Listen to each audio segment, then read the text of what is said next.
Hey everybody, hi, welcome. It's time for Atomic Radio Hour, episode 180. How are you? Hope you're doing well.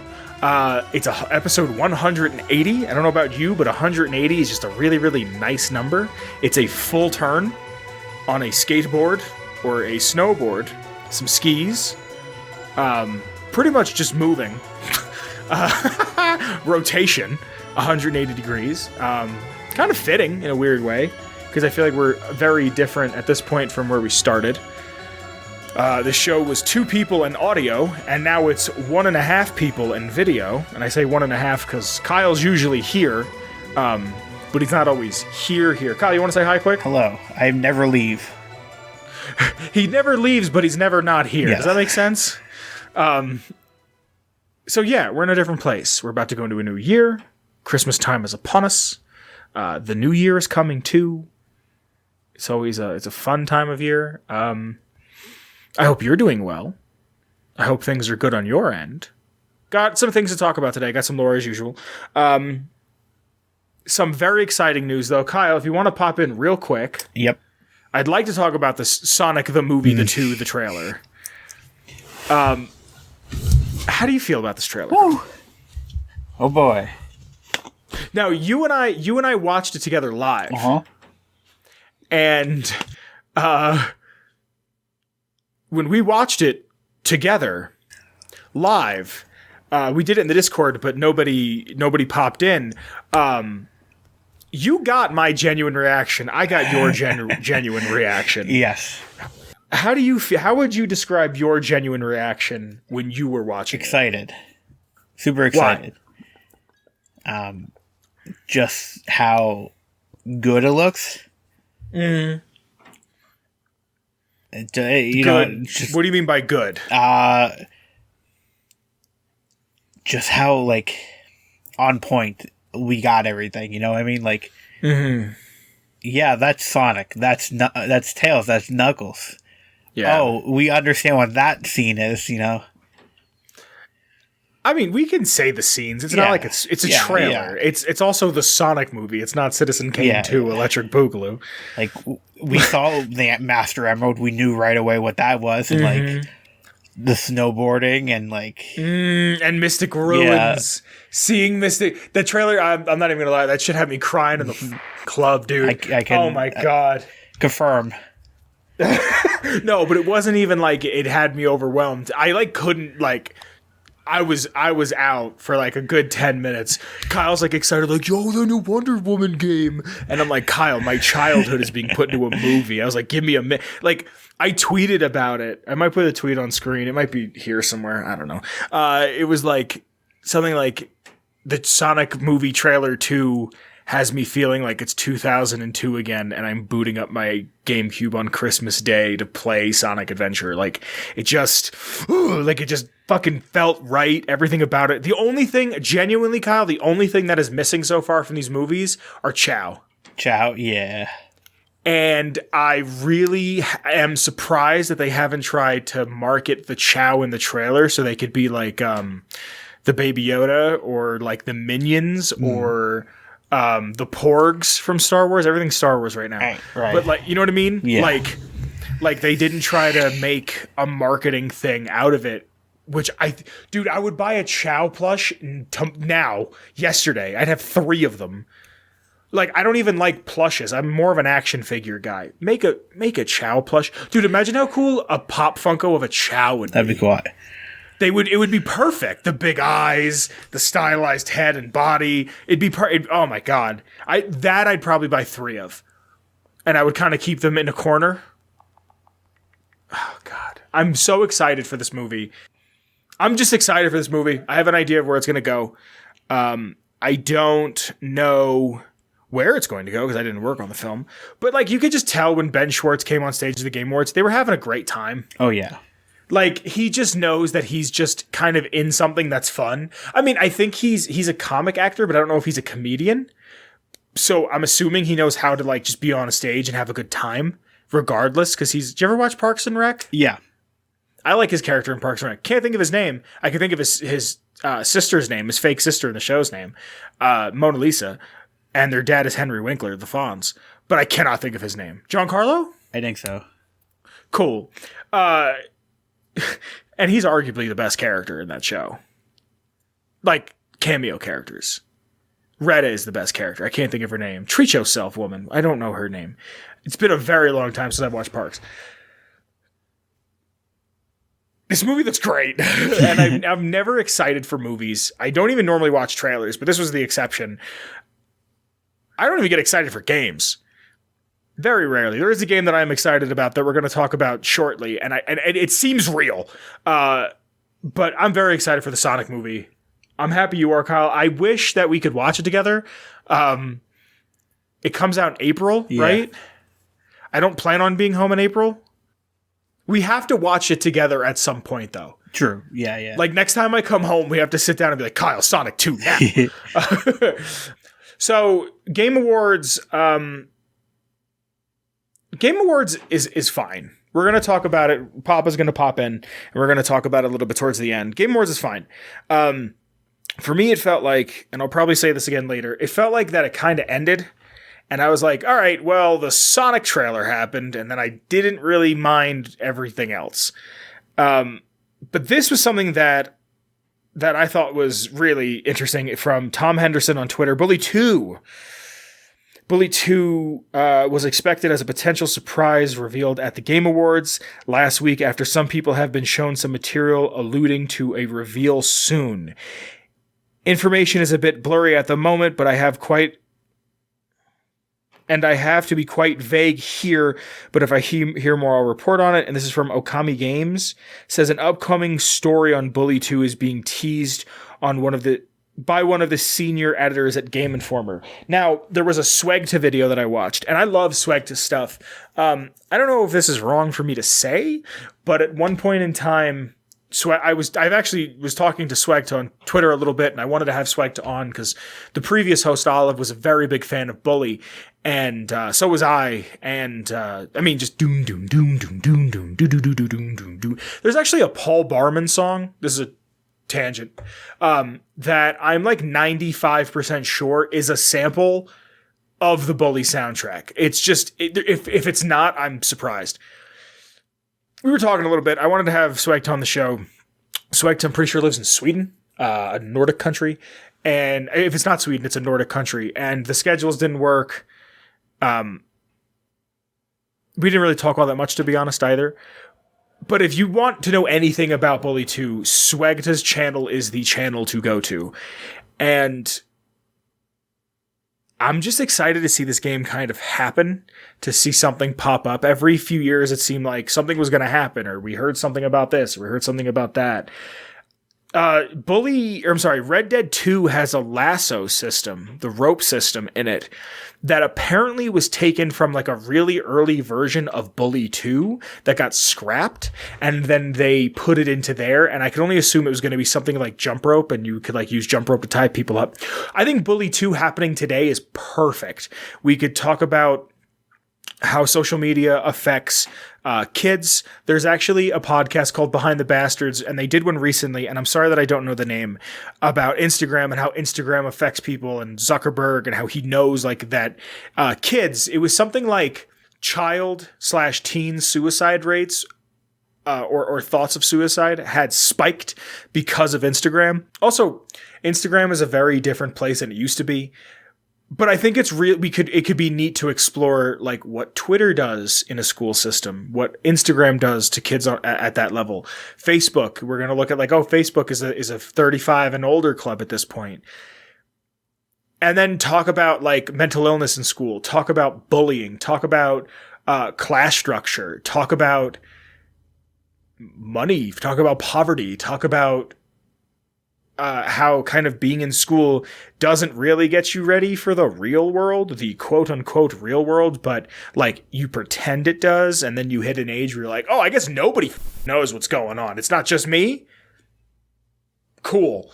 I think Bully 2 is needed. And I think Bully 1 is very timeless in its feel. Because it honestly, as great as a game as it is, just feels like if like Tommy Vercetti went to a preparatory school. It doesn't feel like anything crazy. I do like how throughout the entire story of Bully One, Jimmy Hopkins is very much like, hey, this is wrong. Like, bullying is wrong. Like, he's like, we shouldn't be picking on each other. Yeah, he kind of like bullies people to get what he needs, but he's like, stop it. Get some help. It's also the first place I ever heard the word sociopath used. Also, what I wanted to get at is a dude from Game Informer apparently tweeted something out about it, and then later on, like, deleted his tweets and, like, made his account private or something. Again, I'm not 100% sure, but it is in one of Swegta's most recent videos. Before we get into the lore, real quick, I just want to bring up Kyle. I might have you pop in for this one too. Yep. But just I'm gonna paint a scene for you. Okay. It's 2001, 2002, 3, 4. You wake up, middle of the night, your mouth's real dry. You reach for the glass of water that you left there before bed or the bottle or what have you, and you turn the TV on real low because you know you're not supposed to have it on this late at night. And as you turn it on and the tube kind of flickers and softens and kind of settles in the way those old CRTs used to, all you hear is, all kids out of the pool. For Adult Swim. How magical is that moment for you? Yeah. It's pretty good. It'll be on screen right now in the corner. Let me see if I can do some fourth wall shit. Right here. Hold on. Right here. There you go. Hey. I do it every now and again, and it should be there at least for this segment, if not the entire episode. I'm a huge fan of Adult Swim since I was a kid. For like as long as I can remember, I've been watching Adult Swim. I don't talk about it much here because I don't like to, but I made some music. I've been a sad kid with a drum machine and a sampler and made some beats. And one of the things I'm most proud of is a project called Midnight Snacks that was all inspired by Adult Swim.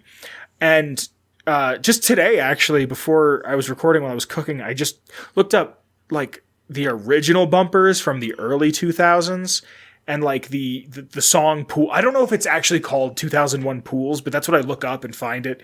That dun, dun, dun, dun, dun. Like just puts me in such a place. Like instantly I'm just there. All that to be said that Futurama's coming back to Adult Swim. And I know we're not like that kind of a show, but that just is really exciting because to me, that's where Futurama feels like it belongs. Even though it's been on every other network, it feels like it belongs there. And to see that like fans are so excited to see it come back, Futurama might be the only timeless show ever. We're doing a lot of themes of time today. But I always say that Breaking Bad is my generation's Star Trek. I mean in the sense of cultural relevance, and there's also kind of like the same amount of episodes. There's like 70-something episodes of Star Trek. There's like 60 to 70-something episodes of Breaking Bad. I feel like Breaking Bad is my generation's Star Trek, but I think in a more like literal sense, Futurama is my generation's Star Trek. Like, I know that's like really on the nose, but it's like whatever the animated version of Star Trek is when Star Trek was out, that's what Futurama is. It's important to me. It's something big. It's something that no matter what just keeps being brought back. And I wouldn't be surprised if they do like another 3 movies because of this, because they're making an Aqua Teen movie. I need to start a show that's just about Adult Swim because I fucking love Adult Swim. Dude, home movies. God, have you ever watched home movies? No. Brendan. You never watched home movies? No, it wasn't my style at the time. Yeah, but you like Ed, Edd n Eddy, yeah, right? But it's Squiggle Vision. Yeah. No, I like it's only the first season, but still, Adult Swim could like they do. Did you ever see infomercials? Did you ever see the infomercial? We had a friend that was super into the infomercials. I don't know if you remember, like unedited footage of a bear. I think I remember. If I ever just want to see something creative, like I want to be inspired, I'm like, what is Adult Swim doing currently? Because they've evolved constantly. But other than that, I think it's time to pop up into the lore. Before lore, as per usual, We got to thank some people. We have to thank the Patreon. Because of the Patreon, I can continue to do this. There is a bunch of stuff that I can do, a bunch of stuff that I'm trying to work on, trying to do. Like I've said multiple times since Olive left, updates are coming, things are happening. Let's thank the Patreon. Starting from the tippity top, we have to thank the OG Noah. Thank you, Noah. After Noah, we have to thank Danny. Thank you, Danny. After Danny, it's Marcus. Thank you, Marcus. And last but certainly not least is Bones Jones. Again, thank you for supporting the show. And if you'd like to support the show in any other way, really, subscribing, liking, sharing, commenting, all of that helps tremendously. Show your friends. You could get something on the Redbubble. There's a link in the description below to the Redbubble. Check us out. It helps a lot. But other than that, we have to bump over to the lore. Now, admittedly, part of this is my fault. I'll admit it. Admittingly, like I said. I asked the question of, hey, I'm thinking of a number between this and that, or I'm thinking of a type of food, or a type of pasta, a color, a month, a day, something, and whoever picks it gets gets to pick lore. Well, I forgot to do that all week long. I've had a very stressful week, very long, very tedious. Hopefully, soon I'll be able to explain why. But it's totally slipped my mind. I asked today, no one got it. I asked a number between 1 to 20. No one picked it, so I'm going to kind of let it rock for a little longer and see where we go from there. If someone picks it, then we'll go with that. But it being episode 180, and I thought, let's keep it thematic. I haven't thought to do a vault in a really long time based on the number. So I thought to myself, I think I just typed in 180 on the Fallout Wiki to see what came up. And what I got is actually something that I've wanted to talk about for a very long time because I was unaware of actually the span of this group of people. If you want to hear any lore whatsoever, make sure you're in the Discord because I will ask the Discord once a week a question. First person to get the question right gets to pick the lore this week. Nobody did get it. So this week, the lore is on the 80s. Now, I, for a very long time, thought that the 80s was the entire Route 80 across the U.S., and it's not. It's actually a small portion of Utah that the 80s take place in. I don't know where I got the idea that it was all across the East. I feel like I must have read that somewhere, but that also might be, like, old lore. Because what's so interesting, especially about New Vegas and like that whole era of Fallout or time or space or area, is so much of it is dependent on highways. And like the one highway that Graham talks about that once he was covered in pitch and thrown, kicked into the Grand Canyon, there's a route that he takes that's like in my part of Colorado. And there's like a lot of really cool stuff that like you can kind of map where, in like a really literal sense, you can map where all of these places are like all like the long 15 is Interstate 15. Like it's all the stuff that you can track through it.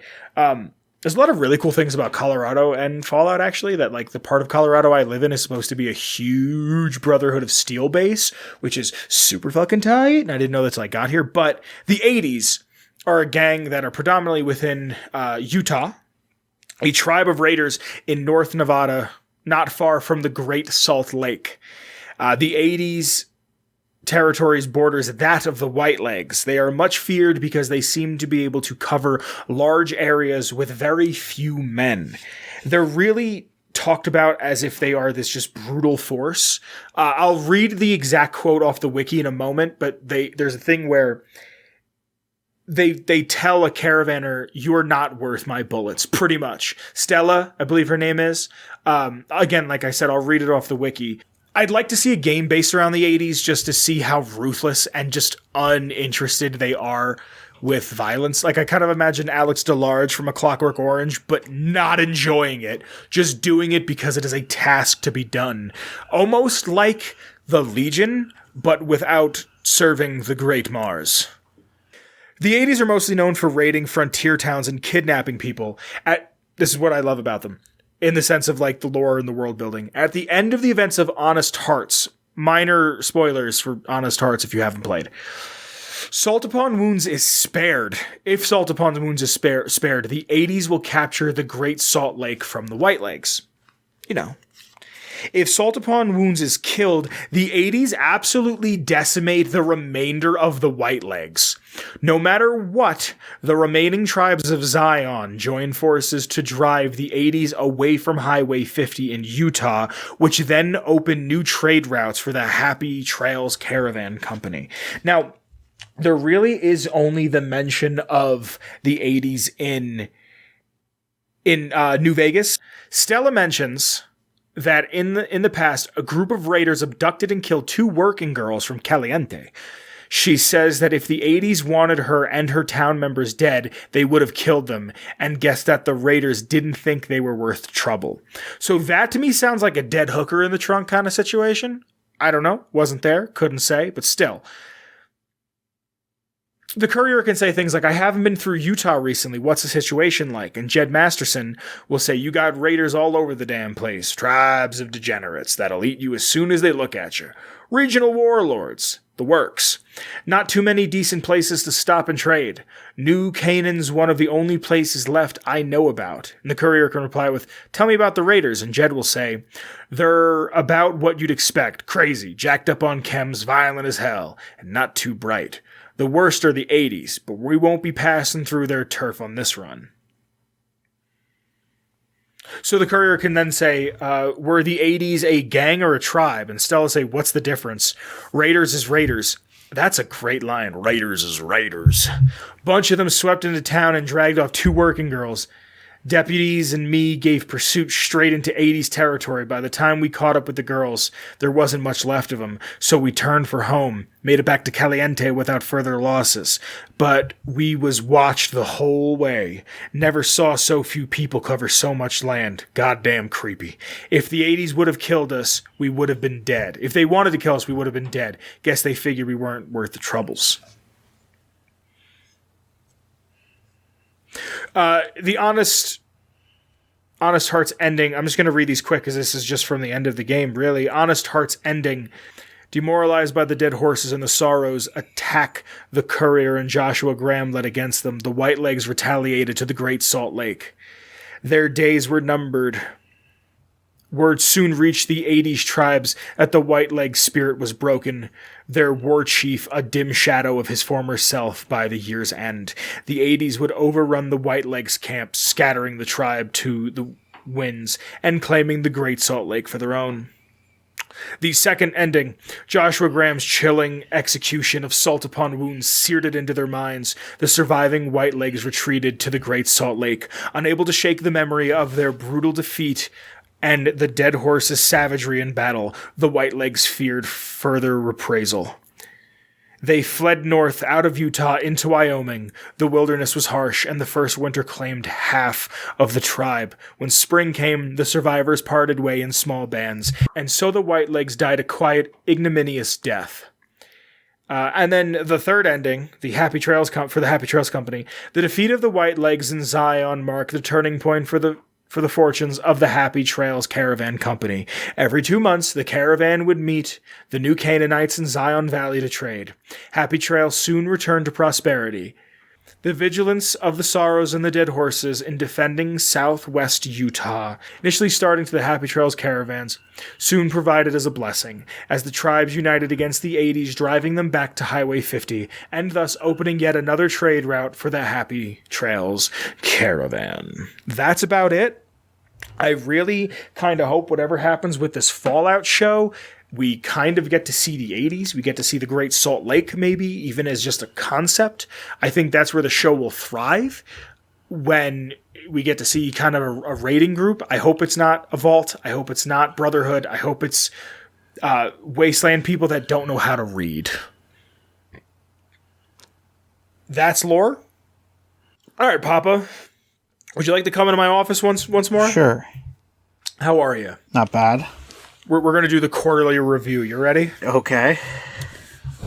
It says here you're a very good boy. Thank you. The Game Awards, pal. Yes. What are you thinking? What is your takeaway? What would you rate it? 9 out of 10. Let's just we don't have to spend an hour and a half on this. We could just talk about the stuff that we'd like, and we can go from there. I think I would rate it like 7 out of 10. I'm with you. I'm probably closer to a 6 than a 7, but I'm with you. What are you excited for? Well, I'm excited for.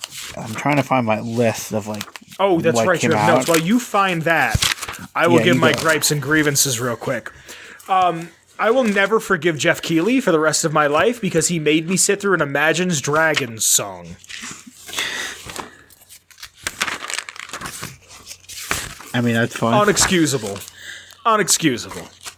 Imagine Dragons in 2021. Come on.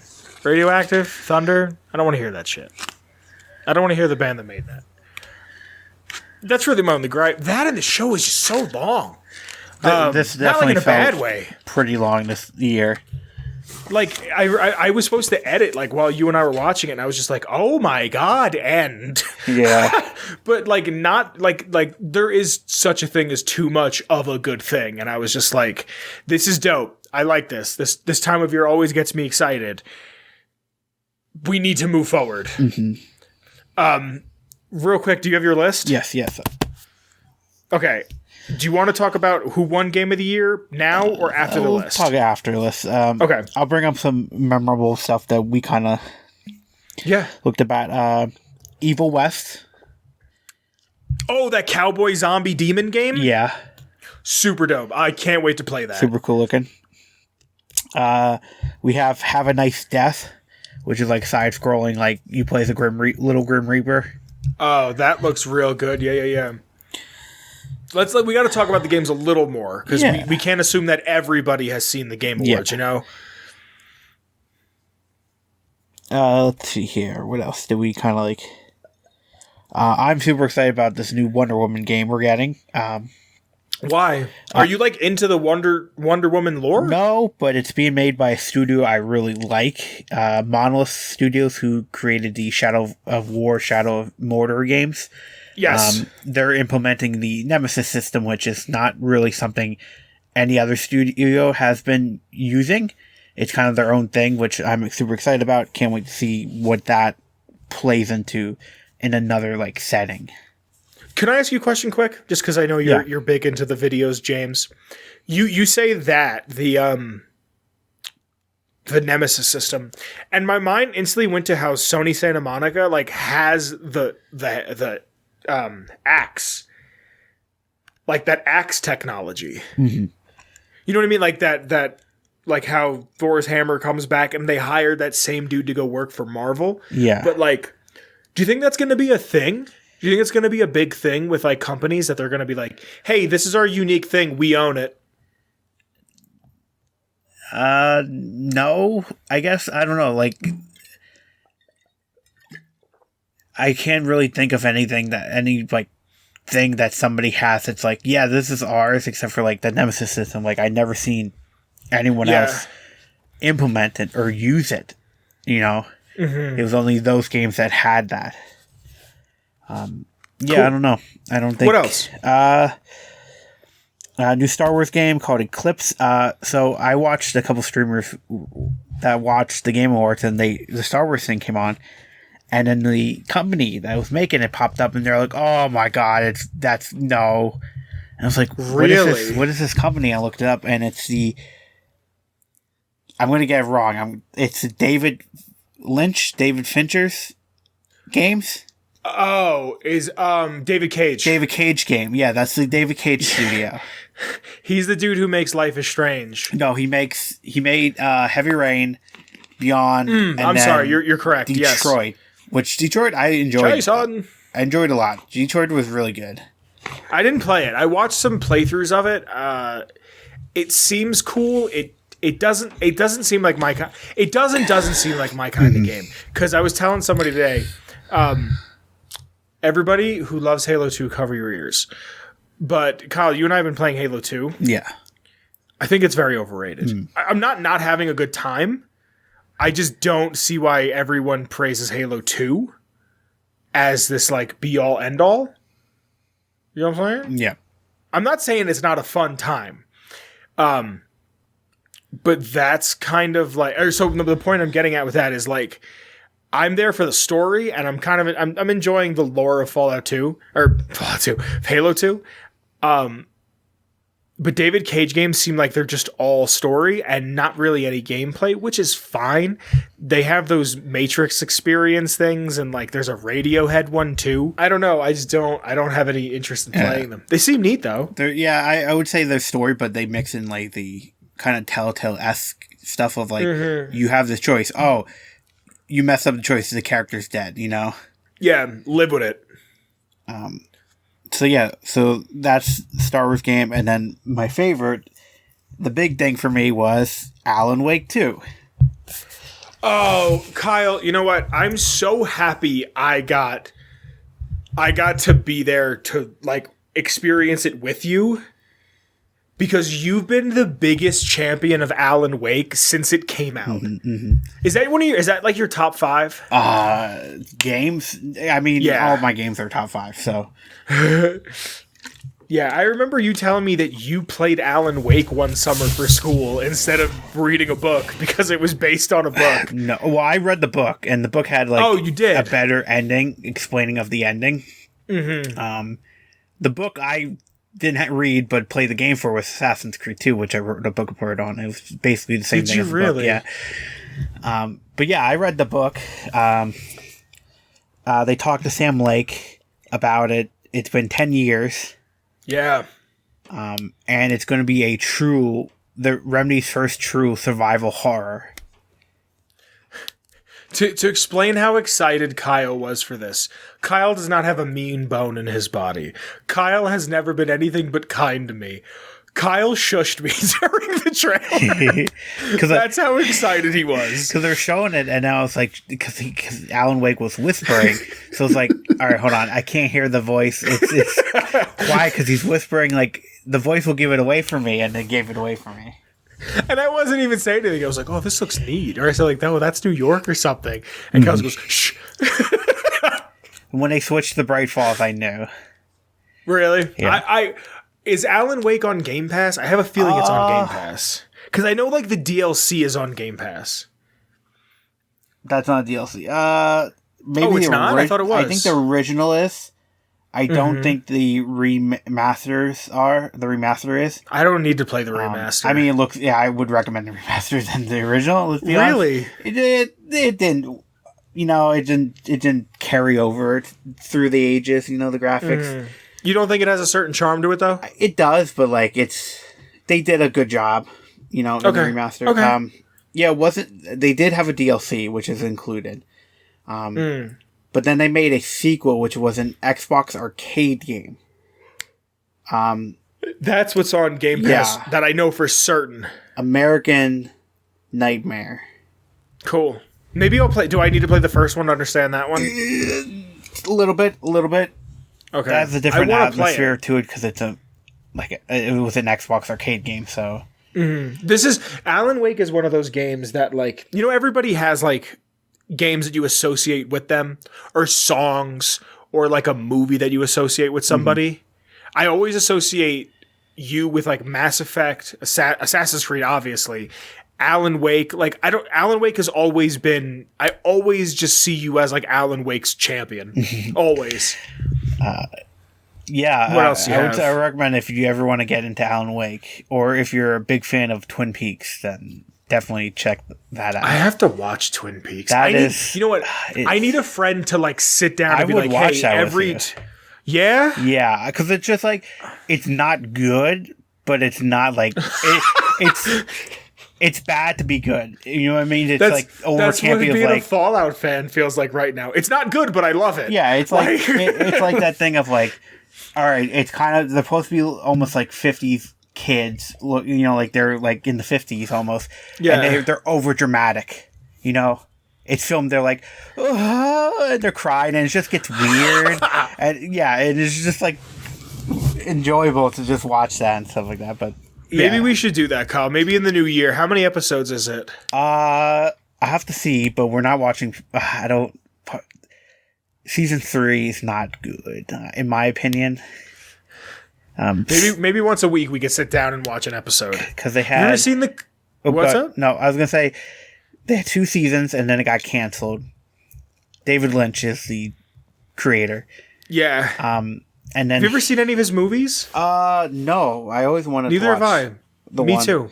But- Eraserhead? Yeah, Razorhead, and then there's Yeah. another one. But season 3 came out on Stars? Yeah, it was a Stars show. That's why it sucked. What the fuck is on Stars? It was a Stars show, but I don't know what the idea was, but they really heavily led into like the brutal murderings and like I like 6 episodes, like 6 or 7 episodes went by where like the main character was like brain dead, and you're just watching him being brain dead the whole time, and it was just like, come on, please, just bring him back. Come on. Yeah, it just got over the top. I think just to be over the top, to be like, hey, screw you, network. This is what happened because you canceled it and stuff like that. Well, I'm gonna put the clip in. It's such a sadness that you think you've seen a film on your fucking telephone. Get real. What else do you have? All right, so we got Alan Wake. I think it's from the creator of Silent Hill. You saw it, and then I kind of saw it. It's called Slitterhead. That looks. I want to see more of that before I say anything. I like games that take place not in New York, Chicago, or LA, and it takes place in Tokyo. Yeah, it looked weird. It's a horror game. Weird people, bug things. I don't know. The title of the game kind of sounds like a slur, like Slitterhead. Yeah. Okay. Then we got a online game called Nightingale, which is like steampunk, but they they travel. I couldn't say travel there for a second. You're good. They travel to like a old fantasy setting, like monsters, stuff like that, but they're like old Victorian looking characters. And it's like survival crafting and stuff like that. PC only. For now, yeah. And then I think your favorite thing was we got a little concert for a certain DLC. Oh yeah, we get the little Cuphead concert for the Delicious Last Course. I like Cuphead a lot. Maybe just because I'm a sucker for old cartoons and big band music, but I think Cuphead. I feel like I throw this around a lot as of late, but I think Cuphead is like as close as you can get to a perfect game because of the amount of love that goes into it. Like when I say perfect, I don't mean that it's flawless. There's a big difference for me, at least, between perfect and flawless. Like I think Fallout 3 is a perfect game, but that's because it goes to my tastes. You know what I mean? The feelings of being alone, the retrofuturism, the apocalyptic setting. That to me is perfect. Yeah. Cuphead is such a love letter to its own thing that it's perfect. Cuphead's not flawless. It's far from flawless. There's actually, I want to get your opinion on this, and since we're here, let's do it. There's an argument going on right now that video games need to have difficulty sliders regardless of the game. So people that can't play video games as easily as someone like you or I who are more able-bodied can. Like, you and I can pick up The Last of Us 2, and I'm using The Last of Us 2 as an example, you'll see in a second, and play it right out of the box, get right into the game, right? Yeah. But you could play that game if you're blind. Yeah. Like, there's so many settings that you can play it. Now, I think that's awesome, but I also think that's because it's a game that's more narratively driven. Yeah. But, like, Cuphead, half of the fun of Cuphead is the challenge. Like, I don't play Cuphead because I'm worried about... How's that dragon? Did you beat that dragon?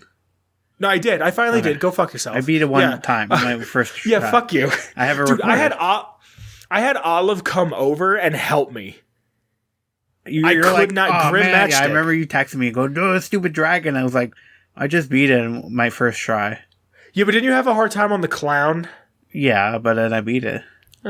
Yeah, but I beat the clown on like my third try. Yeah, but that's what I like about. okay, Kyle, that's what I like about Cuphead. It's hard, but that's like the point of Cuphead. So like people are saying that Dark Souls should have a slider to make the game easier. No. But I don't know anybody who's playing Dark Souls for the story. Like, people tell me, like, oh, Dark Souls has this great lore. Yeah, I bet it does, but you have to go so out of your way to find it that if you want to know the lore of Dark Souls, just go on the wiki. You know what I mean? Yeah, it's also like Dark Souls is not hard. I mean, it's hard if you don't know how to make a character, I guess. Like if you're running in and wearing full freaking heavy ass armor and you're fat rolling, like you're gonna have a bad time because you don't know how the weight system works in the game. Yeah, and like most of the time it's falling off of freaking platforms. Like I don't know, it's weird. Like I wouldn't say Dark Souls hard. Like I've seen people. Dark Souls hard. Yeah, people like never played a Souls game play it and be like, oh, okay. You know what I mean? Dark Souls always seems like Dance Dance Revolution to me, but with a controller. And I mean in the sense of like, that game is just, here's the pattern. You know what I mean? I'm not saying that there's not challenge, there's not difficulty. It just seems like it's like, here's the pattern. Once you get the pattern, you can do it no problem. You know what I mean? Yeah. I also think it's like people who complain about difficulty is just like learn how to play the game first. Well, you remember that dude who couldn't get past the tutorial of Cuphead? Yeah. Yeah. but what else do you have? What else looks fun? So we got Cuphead DLC. We got trying to think. We're getting close to like the slog. I would say towards it was the end there. Yeah. You want to talk about Game of the Year? Yeah, let's go. Let's go ahead. I disagree. I think the choice for Game of the Year was entirely political. Hear me out. I don't think what's going on right now at Activision is right. 1-800-ALL-COCK is unacceptable. I don't think that Take-Two being as big as a company as Take-Two is, we didn't talk about this publicly on the show, but as big as a company as Take-Two is, I don't think it's right of Take-Two to go after a little game called It Takes Two, where Take-Two, meaning Take-Two as in like, and I actually just listened to a Jabroni Mike stream, and he said that if it sounds like I'm paraphrasing him, I might be, because I just watched a stream of his the other day, where he's like, Take-Two means you're doing another shot. Like if I'm filming something and I say, all right, take two, it means I'm doing the shot for a second time. Where It Takes Two is a phrase that, like, it takes two to tango. Like it takes two people to... like a song, like it takes two to make, you know. Yeah, the fucking, oh my god, why did I think of that? That song that I can't think of who sings it, but it is in the original Hey Arnold movie trailer. I don't know why that's what I remember. Anyway, and Take-Two's just like, we want the money, or we're going to sue or something. There was a lawsuit put against them. Name, basically. And from what I understand, the company that made It Takes Two, they were just like, all right, like, what are we going to do? Take-Two makes an obscene amount of money off of Grand Theft Auto Online. Hundreds of millions of dollars a year. And on top of that, dude, they also own Gearbox. Like, Take-Two owns a lot of people. There was rumors that Take-Two was going to get bought by Sony a while back. Like, that's too much. But, like, and I'm not saying It Takes Two is not a good game. I've never played it. I don't know. But I genuinely think Psychonauts 2 should have won.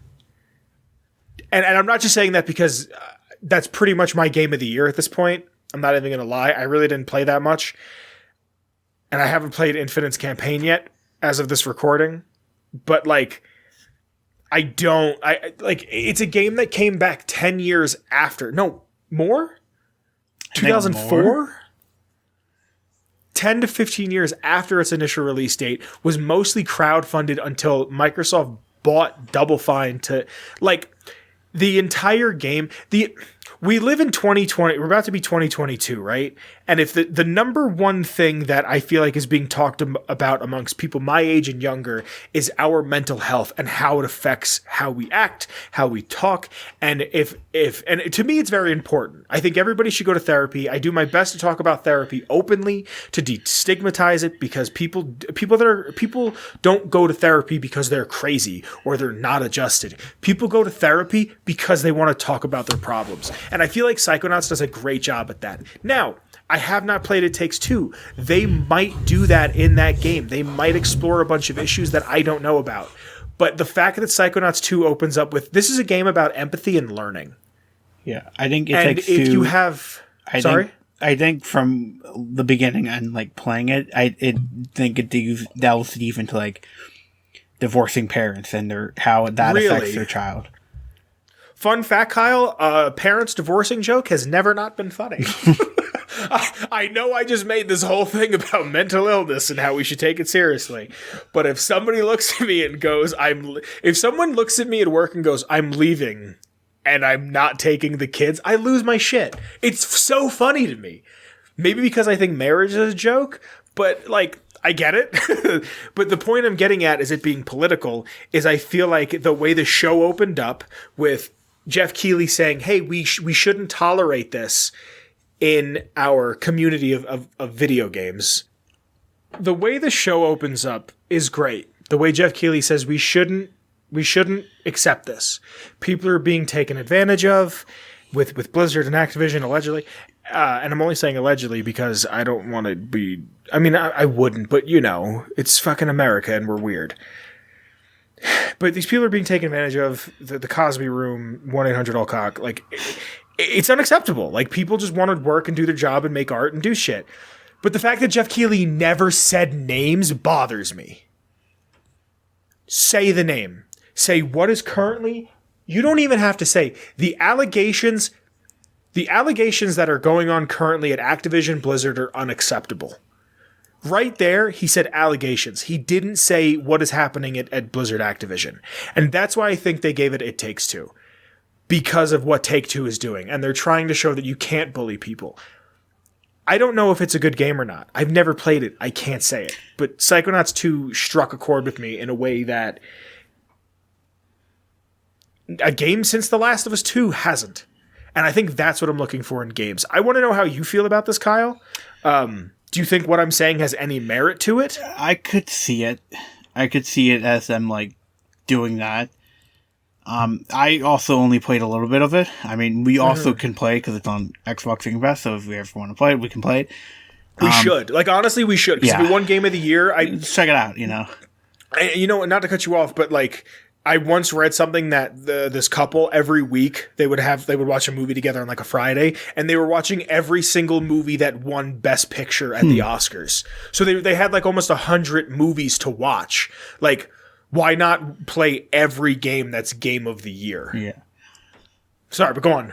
No, yeah, I can see that being a thing, and I think like he should have named names, but I think if naming names would have gotten them and him in probably a lot of trouble. I think from a lot of people who sponsored it, you know what I mean? I think it would have caused a lot of problems if they named people. But that's what I'm saying. He wouldn't say that, what's his name? Bobby Kotick. He didn't have to say Bobby Kotick. I know. All he has to say is the allegations against Blizzard Activision is unacceptable in this industry. Mm-hmm. He didn't condemn anybody. He just said, hey guys, rape is bad. Bullying a woman to the point of suicide is not a good thing. I that's just me. I'm sure it's a fine game. I'm sure it is. It's a very small team. The dude, but what's so funny is the dude who took the award is a guy who Jeff Keighley said, I'm not giving the microphone to him because I've learned to keep the microphone away from him, because he got on stage and said, fuck the Oscars. Yeah. So do you see like, I don't know, it's not hypocrisy, but I guess irony of like, we're going to have this big statement come out. We're going to give this award away for a political reason to the political guy, but we're not going to let him talk until we give him the award. I don't know. I just thought he was going to get up there and say, fuck Take Two. I really thought that's what he was going to do because he said, fuck the Oscars. Yeah. But it's also probably legal stuff too, you know? Like, yeah, he probably had a lawyer say, Yeah. hey man, don't say fuck anybody when you get up there. Speak of it, you know. Yeah. Yeah. Well, I didn't even think of that. Like now, like the Oscars, anyone can on stage and say fuck the Yeah. Oscars, but he is directly involved with this lawsuit. they're probably That's the like- I didn't think of that. I didn't Yeah. think of that. You're correct. Yeah. Probably a lot of don't legal know. stuff going on that's like they can't talk about, you know. Yeah. All in all, it was a great show. Yeah. Not super, super high energy. Like, you know, like I said before, I had to sit through an Imagine Dragons show. Not okay with that. I think the first part was alright because of mixing the Bastion song. They were just singing the Bastion song. And then, but I think then he went into his Imagine Dragons song. But like, yeah. I fucking, why? All right. I think that's the show, Kyle. Do you have anything you want to say? I don't know. I think that's it. Cool. Thank you for being here. There's links in the description to my Twitter, Kyle's Twitter, the show's Twitter. If you like the intro music, it's by Shane Ivers. It's called Feather Duster. You can get it at silvermansounds.com/free music, where there's a bunch of his songs. There's the Patreon and the Redbubble that helps if you want to support us in any way. Also, just share the video. Like, subscribe. We're not quite at 400. We're close, but we're not quite there. I'd love to hit 400 before the end of the year. We only have a few more weeks. Understandable if we don't get there. The fact that I have anybody that listens, anybody who watches, to me is a fucking miracle. I wanted to bring this up before. I'm going to do it real quick. Last episode, I did the lore from episode 130 something, and I don't know how I didn't notice it because I talked about Tomato Anus, and the whole reason why we brought up the eating a baby thing when we talked to Tomato Anus is because we had just done the lore on Asher. So I did the lore twice, and that's only actually happened twice now out of 180 episodes, so not too shabby if I do say so myself. One was on Cazadors, and then Kyle, I don't remember if you remember, we had you do the lore as like a guest once when we recorded at Olive's Kitchen. And I remember like at the end of it, I went, I think we've done this. It's cool. 180 episodes, you're going to do the same thing twice, at least once. I almost talked about the Sonic movie, what we think was going to happen again before. Thank you for being here. It is much appreciated. I love you. I hope you're well. I hope you're healthy. I hope you're mentally healthy. Be safe. Bye. Bye, Kyle. See ya. Atomic Radio Hour Podcast. A Ghoulman Entertainment production.